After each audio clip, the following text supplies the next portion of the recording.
do is, you mentioned it may not necessarily have to all come at once. Let's just say we have the Lewis Yard Primary School. What would you do for the first graders that are going into their first term? How does this work? Is Well, that where you're going to target the first graders? yes, our goal is to target multiple grades simultaneously, but using Lewis Yard Primary School, you would take the first graders, okay? What you have is you have these students coming in with some of them with no type of learning experience at all. Some of them may have attended preschool as such. Essentially, you would almost look at them as a blank slate and begin to what's called an immersion into information technology-based learning environment, where the technology and computers and these other whiteboards and other things become an integral part of their learning process. You know, we talk about having not sufficient books for learning process. We can use the computers to teach phonics. We can use them to teach number identifications. We can use them to teach basic math skills. We could incorporate games within the actual first grade environment where as far as the kids are concerned, it's a wonderful game, but they're developing skills, cognitive skills, critical thinking skills that they're continuously developing. And as they begin to progress, it becomes unavoidable for them to be continuously embraced within this whole immersion, because instead of education being a offshoot, it becomes a part of their life, and an immersion type continuous learning process. And this is where we say the 24-hour process, because here it is they're exposed to these computers within the classroom. When they go home and you say do your homework, the kids is like, you mean I get to play the game again? But it's a learning process. Right. So what about those who may say, well, my child doesn't have a computer at home. They have it at school, but then when they come home, are they going to be at a disadvantage for those who may not be able to afford it? How would you? Well, this one of the things we're also looking at. We in conjunction with our learning process, it's more of an e-Bahamas initiative that we're trying to learn. We're looking at getting computers in the classroom. We're looking to partner with companies such as Dell, companies such as Microsoft, and we're looking at getting affordable computers in the classroom. Currently right now we in negotiations where we have brought the price of computers substantially down, a substantial amount of money, whereas for under $1,000 an individual can get a desktop computer, 20-inch monitor, a laser printer, everything for well under $1,000, everything they need to function at home. And we're looking to partner, with the local banking institution, or even an ASU program, whereas the people can join an ASU, and in the end result, they end up with this computer. We're looking at partnering with Dell also for what they have, that we're in negotiations with them, where they have what is called return from lease. These computers are less than a year old, because essentially what Dell does, and they're using that same 18-month model where it become obsolete in 18 months, within 1 year Dell replaces them, and we're talking about thousands of them.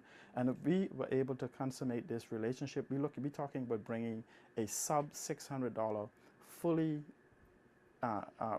loaded computer into the home that we can do. Then we'll begin to look to partnership with BTC and Cable Bahamas for making affordable internet service. In the absence of that, we're also looking at the contingency of setting up a community networks where we would actually set up a Wi-Fi within the community that allows those particular computers that is gotten through our programs, or even for a small fee, is to have complete free access to the internet. Because one of our mottos as part of our movement is that we believe the internet should be free. Right. Remind me of what you're calling this program that you wish to implement. It's called an e-Bahamas initiative, and we're looking at launching. We've acquired the websites ebahamas.org and e-bahamas.org, where we're looking at launching our platform by the end of the month, and making ourselves available to. We're going to make ourselves available to school, education facilities, community centers, to churches, whatever available, for free of charge or a very nominal fee to cover whatever expenses we may have to incur for maybe travel or such. But our consultancy will be totally free. We will come in, help you develop your program, help you reach out for what is called public-private partnership, as well as governmental partnership, to actually begin to put what is called true technology empowerment centers within each of our communities. We talking about, we want to put at least 80. We talk about the 41 districts that's around. We want to put at minimum 82 of these centers within the area. When we, let's go back to education. When you start talking about the outlying islands like Inagua, Mayaguana, and these various different things, you could actually have a teacher's aide or a particular teacher that governs these classrooms where we have this particular all-age school, where they can actually participate in the learning environment in New Providence, in Grand Bahama, without physically being there. Because at the same time the teacher is in here, Grand Bahama, teaching the class, they are participating in that class in a two-way forum type communication. And these, when we say expenses, these, you're talking about wiring a class in that capacity at the cost of a teacher for well under $10,000. And when you begin to look at actually placing a teacher down in Mayaguana to do these classes, covering housing and transportation and all these various different things, we could actually have more for less, and that actually pays for itself. Bahamas Initiative. Okay, definitely. Outside of that, what you're targeting right now, you also mentioned the fact of computer fraud, internet fraud. Speak on the terms that you would have mentioned the other day with regards to us not being safe somehow. Well, one of the things is, which I'm going to show you shortly, is that Oswald Brown, as well as Dr. Patterson and others have been done. It's a process called phishing.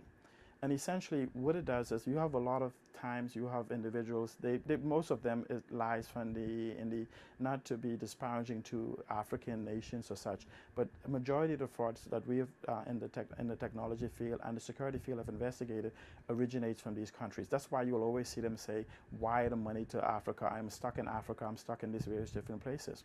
But essentially what they do is, they send out these regular plain looking emails that actually piques curiosity.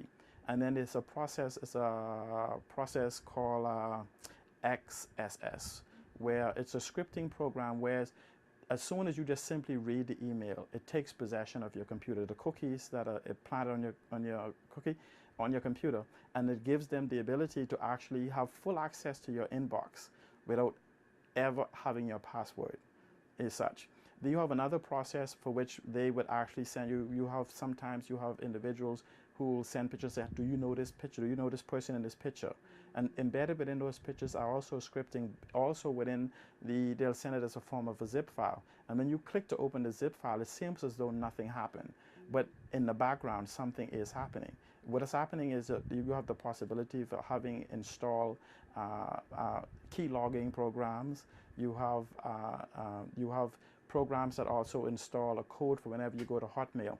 You may be sitting in your Hotmail account, and for a fraction of a second, here you are reading your email, and for a fraction of a second, your whole inbox disappears, and another page pops up telling you to log in again. The problem with that, the problem with that is, you have not logged out. That is the malicious script that is having you believe. So what you do is you type back in your username, you type back in your passcode and put sign in. The minute you do that, it exits, sends the username and passcode off to the other individual and brings back up the other where you were before. And so you naturally assume that, oh, I just re-logged back into the program, not even realize that you've just release your information. And that's basically come under the major category of phishing. Wow. So if that were to happen, the wisest thing would be to not. Yeah, one of the things I tell people to do is that if you was to automatically be logged out, exit out of all of your window browsers and launch a window browser of your own that you have initiated, not that a malicious script may have, and just log in again on your own. Because don't use a page that came up by itself. Another good alternative would be to buy a good phishing program. You have Computer Associates, you have Semantics, you have McAfee, you have various different programs. And a lot of time people they buy these computer systems from these bargain basement prices, and they assume that these things come with it. They do not. If they do, they come for 30, 60, or 90 days. And a lot of people after that time is done, they say, okay, I don't have the $100, I don't have this, I don't have that, that to actually involve. And actually what they do is they actually increase their risk, because you have these various different things. Because essentially, and again, if you look, and there's a very good chance that most of the people in the Bahamas that have had their email hacked and made these financial requests, each had each other's email. They were all part of a whole part of a social network. So essentially, at the same time they were sending this request